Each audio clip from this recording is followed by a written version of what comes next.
Pemerintah memperkirakan butuh triliunan rupiah untuk pemulihan bencana banjir dan longsor Sumatera. Badan Nasional Penanggulangan Bencana mengungkap, dari dana yang diperkirakan tersebut, salah satunya guna pembangunan hunian sementara untuk korban bencana. Jadi masyarakat yang sekarang tinggal di pengungsian, kita alihkan ke hunian sementara. Ini hunian sementara apabila tanahnya cukup dari pemerintah daerah.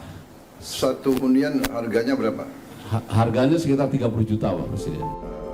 Pada rapat terbatas yang digelar Presiden Prabowo di Aceh Minggu 7 Desember lalu, BNPB menyampaikan butuh dana hingga 51,81 triliun rupiah untuk pemulihan bencana Sumatera.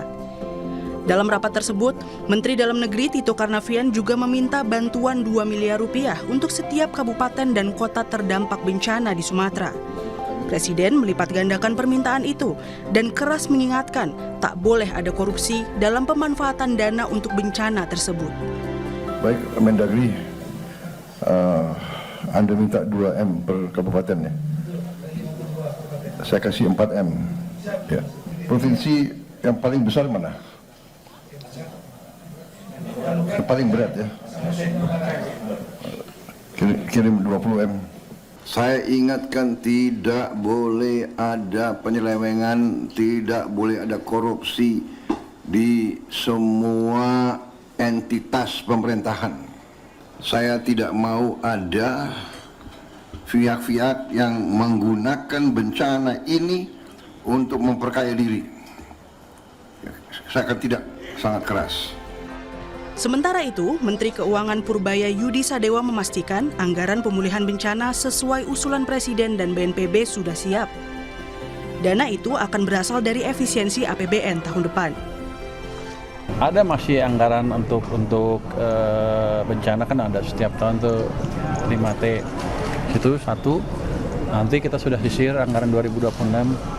Sebelum ini kejadian sudah kita sisir sebetulnya untuk kegiatan-kegiatan yang tidak terlalu berguna, kayak rapat-rapat nggak jelas, itu segala macam. Jadi kita bukan potong anggaran ya, efisiensi kan. Sudah kita lihat itu ada sekitar, ada 60 triliun lah dapat.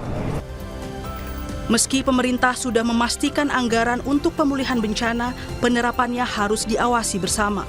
Agar korban tak memikul beban ganda, yakni terdampak bencana dan korupsi akibat tangan-tangan yang mengambil keuntungan di tengah kesempitan. Tim Liputan, Kompas TV.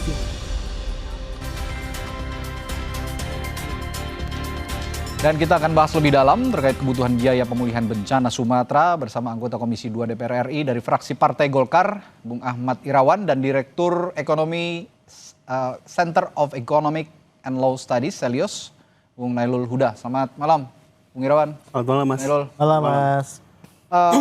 Saya ke Mas Irawan, Bung Irawan dulu nih. Kalau informasi dari BNPB kan pemerintah fokusnya penerapan dana pemulihan bencana ini sekitar 51,8 triliun ya. Ini dana yang cukup besar dan diharapkan bisa cepat bergulir untuk merehabilitasi, merestrukturisasi semua dampak bencana yang muncul. Tapi kalau menurut Anda, tahapan yang ideal untuk merapikan semua ini awalnya dari mana? Sebenarnya kalau kita bicara kaitannya dengan pasca bencana, seharusnya yang dilakukan oleh pemerintah yang jadi prioritasnya adalah melakukan rehabilitasi terlebih dahulu, yakni melakukan pemulihan kaitannya dengan pelayanan publik. Itu sebenarnya yang harus jadi prioritas, seperti kesehatan, terus kemudian fasilitas air dan sanitasi, terus sandang, pangan. Itulah sebenarnya yang harusnya menjadi prioritas pemerintah terlebih dahulu. Baru kemudian setelah itu kebutuhan dasar dan pelayanan publik, baik itu kaitannya dengan masyarakat maupun dengan pelayanan publik yang dilakukan oleh pemerintah, barulah kemudian pemerintah melakukan tahapan selanjutnya, yakni melakukan rekonstruksi. Gitu. Oke, jadi rekonstruksi dengan membangun kembali rumah-rumah warga, rumah-rumah masyarakat yang sebelumnya telah hilang. Tentu proses rekonstruksinya tersebut harus melalui proses verifikasi terlebih dahulu kaitannya dengan kebutuhan untuk kemudian pemerintah melakukan bantuan, memberikan bantuan anggaran.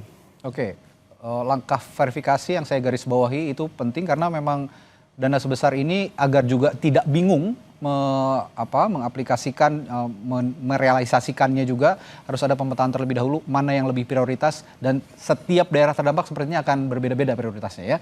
Tapi pertanyaan saya selanjutnya, 51,8 triliun, cukup nggak menurut Anda? Itulah tadi yang saya sampaikan bahwa proses atau fokus yang harusnya dilakukan oleh pemerintah saat ini adalah melakukan pemulihan terhadap pelayanan publik gitu. Itu dulu sebenarnya yang harus menjadi prioritas, dan anggaran kita sebenarnya kita harus arahkan ke sana dulu. Itulah kalau kita nonton tadi, itulah kemudian kenapa Menteri Dalam Negeri meminta tambahan anggaran kaitannya dengan 2 miliar per kabupaten, terus kemudian provinsi juga mendapatkan tambahan anggaran dari pemerintah gitu. Nah, kaitannya cukup tidak cukup itu kan nanti kita bisa mendapatkan satu kesimpulan gambaran yang lengkap setelah dilakukan verifikasi, karena itu bantuan tersebut nantinya akan dialokasikan tergantung dari tingkat kerusakan rumah masing-masing warga. Tentu kan harus diidentifikasi terlebih dahulu karena prosesnya harus tetap transparan dan akuntabel. Oke, bicara soal transparan dan akuntabel, saya akan tanyakan itu ke Mas Nailul, tapi pertama saya buka dulu hitung-hitungan. Saya yakin Selyos juga punya hitung-hitungan. 51,8 ini cukup kalau menurut Selyos untuk percepatan pemulihan, dan skala prioritas mana saja yang akan dipulihkan lebih awal? Ya, kalau saya sebenarnya cukup tidak cukup itu tentu pasti akan berkaitan sama kebutuhan. Kebutuhannya berapa, mungkin setelah diverifikasi, tadi sampaikan juga sama Mas Irawan, verifikasi kemudian butuhnya berapa nih. Nah, kalau saya pribadi sebenarnya yang harus dibutuhkan dan dibangun awal adalah tempat tinggal sementara. Sementara ya? Iya, itu sangat penting sebenarnya. Karena apa? Karena kalau kita lihat sebenarnya ketika hidup di pengungsian tentu ada nggak layak dan sebagainya. Pasti. Itu pasti akan seperti itu. Nah, maka memang sangat penting sekali ada hunian sementara. Dan kalau kita lihat hunian sementara mungkin ya itu 2M atau 3M itu bisa dibilang harus dicukupkan. Kalau memang dia hunian sementara, bukan permanen ya. Nah, kemudian kalau kita lihat sebenarnya di Badan Nasional Penanggulangan Bencana itu sudah punya data tuh sebenarnya. Yang rusak ringan berapa, rusak berat berapa, rusak sedang berapa untuk masing-masing rumah. Nah, itu tentu juga harus ada alokasi di situ. Nah, tapi yang paling penting kalau menurut saya pribadi adalah soal pendidikan. Ketika ada hunian sementara, tentu ini kita tidak boleh dong untuk memutuskan pendidikan begitu saja. Nah, pendidikan ini harus mulai dari pendidikan dasar. Itu harus dihidupkan lagi. Makanya tadi Mas Irawan menyinggung soal kebutuhan dasar. Nah, kebutuhan dasar terkait dengan papan dan pendidikan. Nah, itu yang diperlukan. Dan juga kalau saya pribadi sebenarnya langkah yang bisa diterapkan juga adalah meringankan untuk mahasiswa-mahasiswa yang dia terdampak baik langsung maupun tidak langsung itu dari biaya perkuliahan. Dan itu menurut saya langkah-langkah yang bisa diterapkan. Dan kalau saya baca sebenarnya Wamen-Ristek Dikti itu sudah menyampaikan hal tersebut, dan itu salah satu langkah yang menurut saya juga bagus gitu. Tapi kenapa saya tekankan lagi cukup atau tidak? Karena saya juga menyimak paparan dari BNPB, mungkin ini hasil koordinasi juga dengan lintas otoritas, lintas kementerian gitu ya, termasuk dengan Kementerian Pekerjaan Umum dan juga Kementerian Perumahan dan Wilayah Permukiman. Itu ada 68,67 triliun yang hitung-hitungannya ini kerugian seluruh total dari dampak bencana Sumatera ini. 68,67 triliun. Ini artinya jauh sekali dengan anggaran yang disediakan. Kira-kira bagaimana membagi porsi itu supaya ini benar-benar cukup anggaran sebesar ini? 68,87 triliun itu dampak, Mas. Dampak. Dampak ekonomi yang diakibatkan dari bencana. Dan dampak itu kan sebenarnya kan dampak langsung dan tidak langsung. Nah, dampak langsung itu apa sih? Dampak langsung itu memang dari sisi yang dia dari sisi rumah yang rusak, jalan yang rusak, jembatan yang rusak itu memang dari situ. Nah, tapi satu sisi juga ini kan ada ekonomi yang terganggu. Ekonomi terganggu itu kan mata pencaharian dan sebagainya. Itu kan juga harus dibangun sebenarnya. Nah, makanya ini yang kita lihat ini juga bagaimana nih bagi nasib-nasib orang-orang yang memang dia kehilangan pekerjaan akibat adanya dari bencana ini. Mereka yang tadinya berladang dan sebagainya akhirnya tidak bisa, mereka yang berdagang di pasar akhirnya tidak bisa dan sebagainya, itu kan juga harus dihidupkan kembali. Nah, makanya memang kalau menurut saya 51T ini harus dijelaskan apakah memang dari sisi infrastruktur atau pembangunan fisik ya, dan juga atau juga dari sisi pembangunan ekonomi, pembangunan SDM dan sebagainya. Itu juga sebenarnya sesuatu yang juga harus diperhatikan juga sama pemerintah. Oke, itu kita tadi bicara soal prioritas penggunaan anggaran apa saja dan ada pemetaan begitu ya dari pemerintah, slot-slot mana saja yang harus didahulukan.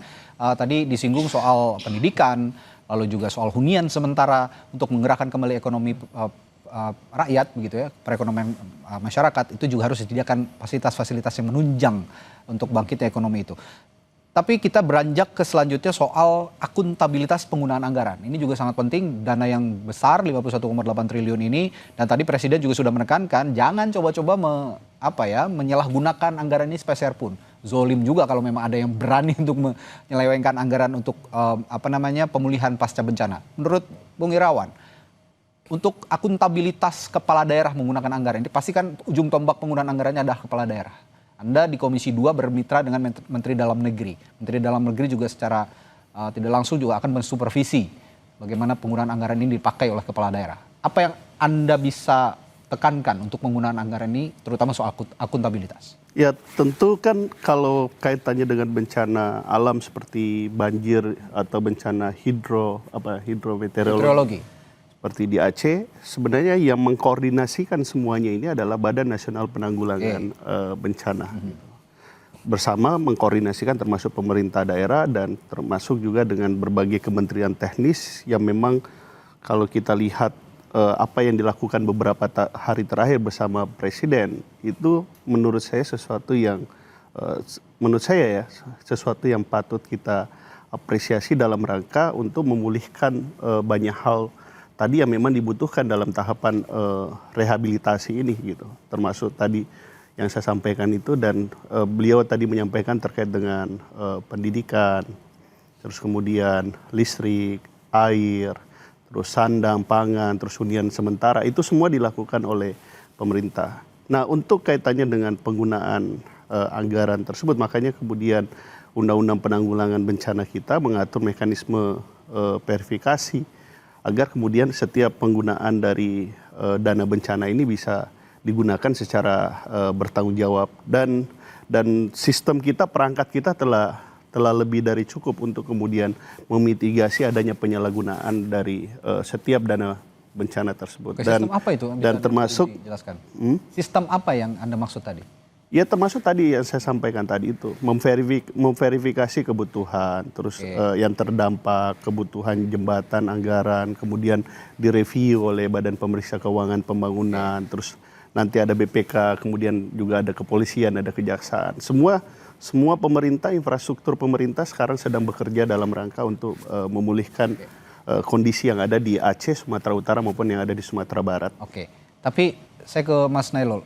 Dari 51,8 triliun yang akan digunakan oleh otoritas di daerah, termasuk kepala daerah yang wilayahnya terdampak. Sektor mana atau hal apa yang mesti diawasi, dipelototi supaya ini benar-benar akuntabel, bisa dipertanggungjawabkan penggunaan anggarannya. Tapi jangan dijawab dulu, sesaat lagi akan dijawab oleh Mas Nailul sesaat lagi di Sapa Indonesia Malam. Tetaplah bersama kami.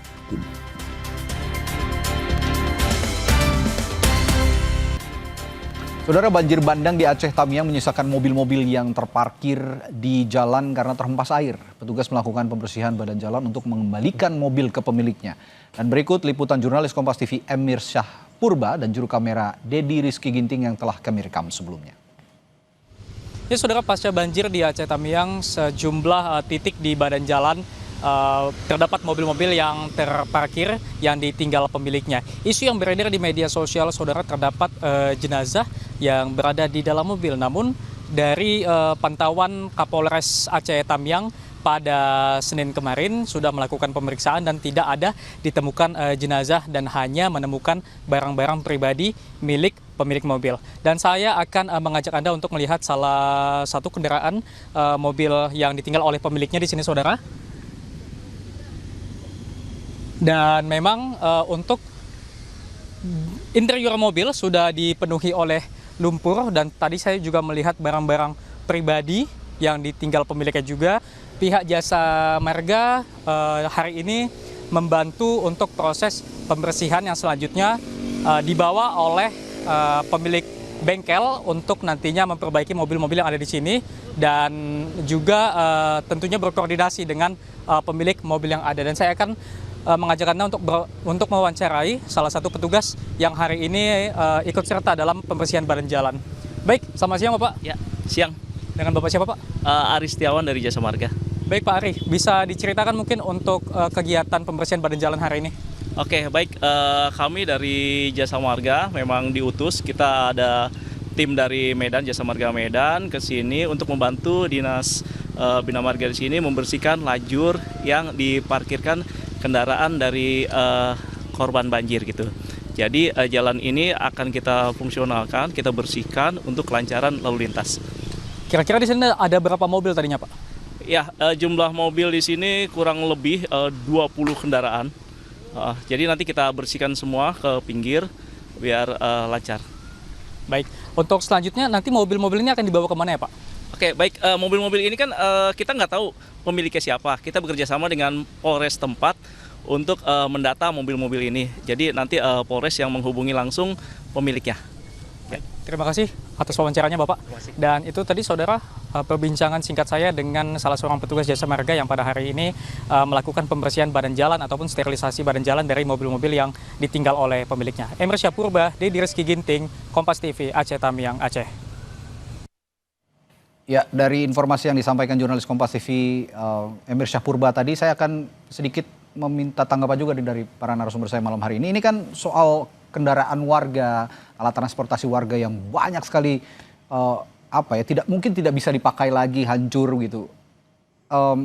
Pendataan awal tadi Jasa Marga sudah melakukan gitu, dan sepertinya memang mekanismenya sejauh ini Jasa Marga ya yang akan mengcover itu. Nah, kira-kira sudah tepat langkah ini langsung diterjunkan Jasa Marga atau ada langkah yang lebih cepat lagi bisa memulihkan alat transportasi warga yang terdampak ini? Mas Nailul dulu. Ya, kalau sebenarnya kalau kita menganut kepada kejadiannya ya, di jalan raya, kemudian kita juga setiap tahun juga membayar insurance ke Jasa Marga, nampaknya memang sudah saatnya Jasa Marga itu ikut chip in lebih dalam. Artinya dia bertanggung jawab terhadap kerusakan yang terjadi di mobil tersebut gitu kan. Karena di situ memang sangat jelas ketika insurance itu terjadi dan bisa diklaim ketika kejadian ini di jalan raya, dan itu kan di jalan raya kan pasti kan, dan itu seharusnya memang Jasa Marga ikut andil di situ, dan memang andilnya cukup besar gitu. Nah, apakah memang nanti ke depan bisa jadi sebenarnya kalau mobil itu bisa sudah diinsuransikan, swasta itu juga bisa ikut juga di situ, tapi yang saya rasa yang bergerak pertama dulu memang Jasa Marga, karena kan ya itu kan tanggung jawab Jasa Marga ya. Ya, dari Bung Irawan, mungkin ada inovasi dari DPR, ada dorongan untuk alat transportasi warga tadi yang rusak, ada dorongan tertentu untuk agar supaya warga juga, mobilitas warga juga bisa perlahan pulih gitu kira-kira? Ya, tentu. Cuma yang tadi itu saya nggak tahu apakah kemudian tadi Jasa Marga atau Jasa Raharja ya, karena Jasa Marga itu kan pengelola jalan tol mungkin tadi itu di Sumatera. Nah, tentu saya kira pemerintah juga telah memikirkan banyak hal dalam kaitannya memulihkan apa yang kemudian dirasakan oleh warga saat ini, termasuk juga beban-beban kaitannya dengan seperti transportasi, terus perumahan dan lain-lain sebagainya, terus kredit usaha rakyat. Nah, mungkin saja kami di DPR tentu akan mendorong kemudian kepada pelaku-pelaku usaha yang ada kaitannya dengan masyarakat yang terdampak untuk kemudian mengambil kebijakan relaksasi gitu terhadap berbagai termasuk mungkin tagihan tagihan cicilan mobilnya, cicilan kredit usaha rakyat. Atau kalau mau mengambil kendaraan baru, DP-nya di press begitu ya? Ya, pasti saat ini semua pemerintah sedang bekerja untuk kemudian bagaimana agar perekonomian di Aceh, di Sumatera, di Sumbar itu bisa kembali seperti semula. Tentu kami DPR terus menjaga, mengawasi untuk kemudian juga ikut mendorong, terus menyemangati pemerintah agar kemudian menyelesaikan dan memenuhi kewajibannya untuk memenuhi kebutuhan masyarakat. Ya saya koreksi tadi Jasa Raharja kalau insurance ya, seperti kalau Jasa Marga pengguna jalan tol. Kalau kecelakaannya di jalan tol mungkin Jasa Marga.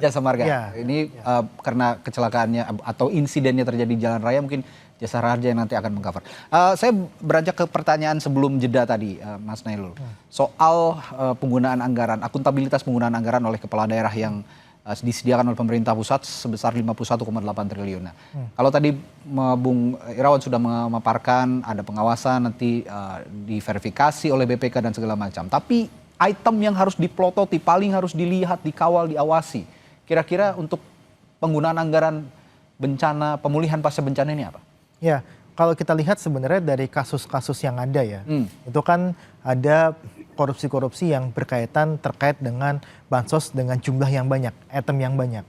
Artinya yang dia item yang diberikan tuh banyak, bisa jutaan, bahkan kalau kita lihat ketika COVID itu dia bermain item yang paling murah sebenarnya. Tapi situ masif ya, kuantitinya itu banyak.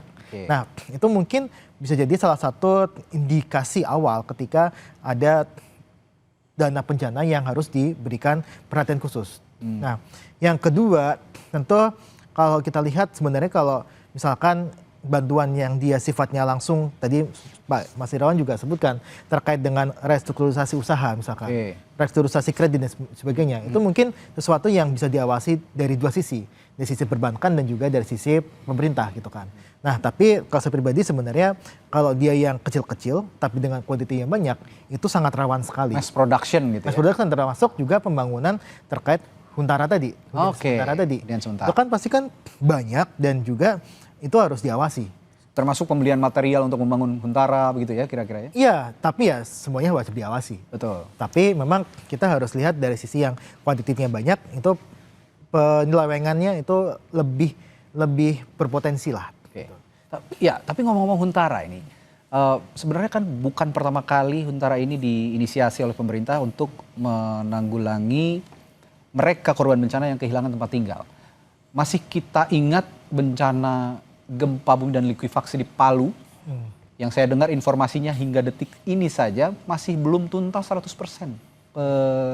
pembangunan Huntara ini dan masih menyisakan sejumlah problem dan masalah yang harus diselesaikan. Nah, untuk bencana Aceh, Sumatera Barat, Sumatera Utara, khusus untuk hunian sementara, apa yang harus diawasi? Yang pasti adalah lahan.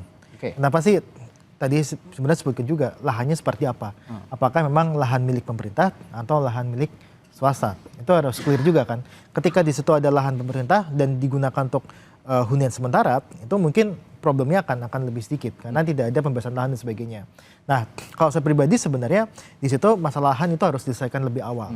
Lahannya siapkan dulu. Nah, ketika lahannya disiapkan, maka pertanyaan berikutnya adalah siapa yang akan membangun? Apakah diserahkan kepada PU, dalam hal ini berarti pemerintah secara langsung, atau diserahkan kepada BUMN? Kan ada juga BUMN yang ingin membangun dan sebagainya gitu kan. Nah, kalau menurut saya ini yang memang harus dijelaskan lebih awal siapa yang membangun dan juga lahannya milik siapa. Kalau saya pribadi kalau lahannya dia pemerintah itu banyak, misalkan manfaatkan lahan dari PTPN ataupun lahan dari BUMN yang memang di situ ada lahan BUMN, itu saya rasa nggak akan jadi problem terkait dengan lahan. Tapi ya ini terlepas kalau uangnya ada ya. Uangnya ada. Uangnya harus ada dulu dong. Nah, kalau uangnya ada, lahannya ada, siapa yang bangun udah jelas, itu mungkin bisa langsung dikerjakan. Tapi lagi-lagi ini akan sangat terkait dengan bahan baku untuk pembangunannya, itu juga harus bisa masuk. Terakhir saya ke Bung Irawan, masih soal Huntara tadi, kalau dari DPR soal efisiensi anggaran, ya kalau dikatakan kemarin Pak Prabowo katanya nanya ke BNPB 30 juta katanya per unit. Nah 30 juta ini untuk membangun spesifikasi hunian sementara di daerah misalnya. Dari komunikasi Anda dengan misalnya bupati-bupati yang ada di Aceh, karena kan di Komisi 2 juga pasti berinteraksi dengan para kepala daerah. Ini mereka menyanggupi dengan nominal seperti itu, 30 juta dan segera membangun Huntara? Tentu kaitannya saya tidak akan terlalu masuk ke hal teknisnya ya. Yang bagi kami di DPR itu agar proses rehabilitasi dan rekonstruksi itu bisa berlangsung cepat dan tepat dan kemudian pemerintah bisa melihat mana yang kemudian memang menjadi prioritas di daerah bencana tersebut. Tapi kan tidak ada salahnya misalnya Anda mendorong Kemendagri untuk berkomunikasi dengan kepala daerah? Tentu Pak Menteri Dalam Negeri beserta jajarannya sejak awal mengetahui terjadi bencana besar di Sumatera Utara, di Sumatera Barat maupun di Aceh, itu telah bekerja keras untuk kemudian bagaimana mengkoordinasikan seluruh kepala daerah ini agar bisa bekerja secara terkoordinasi dan terpadu bersama dengan Badan Penanggulangan Bencana. Nah, kalau kemudian memang tadi disampaikan bahwa kebutuhan perumahan hunian sementara itu adalah sesuatu yang memang menjadi prioritas pada saat ini, maka saya kira pemerintah daerah telah cukup siap, karena sebenarnya mohon maaf, ini bukan pengalaman pertama kita sebagai satu bangsa menghadapi bencana. Tadi likuifaksi ada, terus kita pernah di Aceh, pernah tsunami, di Sumbar juga pernah, di Klaten juga pernah. Saya kira pemerintah punya pengalaman yang cukup untuk kemudian mengatasi krisis atau bencana yang ada di daerah dan telah mengetahui apa yang kemudian yang memang harus dilakukan.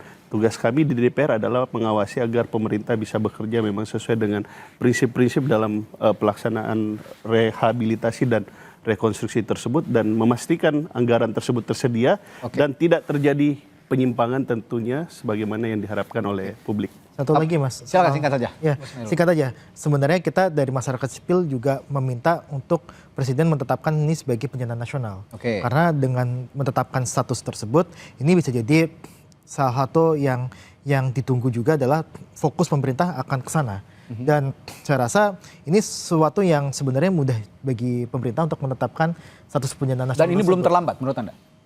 Sangat belum terlambat. Sangat belum terlambat. Kita masih menunggu Presiden menetapkan ini sebagai bencana nasional. Ini juga akan menjadi perhatian tidak hanya di dalam negeri. Tetapi kan bagi kami yang penting saat ini adalah kita bisa melakukan early recovery, terus kemudian daerah bersama-sama pemerintah pusat itu bisa bekerja terkoordinasi, terpadu dan pada faktanya juga pemerintah pusat telah ada di lapangan. Tapi pada hakikatnya betul kata Mas Nailul tadi dan Bung Irawan tadi bahwa kita bukan pertama kalinya menghadapi kesusahan seperti ini, menghadapi bencana alam seperti ini, bahwa Indonesia dikelilingi ring of fire, punya perubahan iklim yang cukup ekstrim gitu ya. Ini yang bergerak tidak hanya pemerintah, jadi pada hakikatnya dalam bencana kita semua bisa bergerak ikut memberikan bantuan kepada saudara-saudara kita yang ada di Sumatera dan juga di Sumatera Barat, Sumatera Utara dan juga di Aceh. Semoga bisa membantu dialog kita malam hari ini untuk sama-sama ikut menggerakkan semua pihak segera merestrukturisasi dan merehabilitasi Aceh, Sumut dan Sumbar pasca bencana besar banjir bandang dan longsor yang terjadi di sana. Terima kasih Bung Ahmad Irawan dari anggota DPR RI Komisi 2 DPR RI dan juga Direktur Ekonomi Center of Economics and Law Studies Selyos, Nailul Huda juga sudah memberikan perspektifnya malam hari ini. Terima kasih Bung semua dan selamat malam.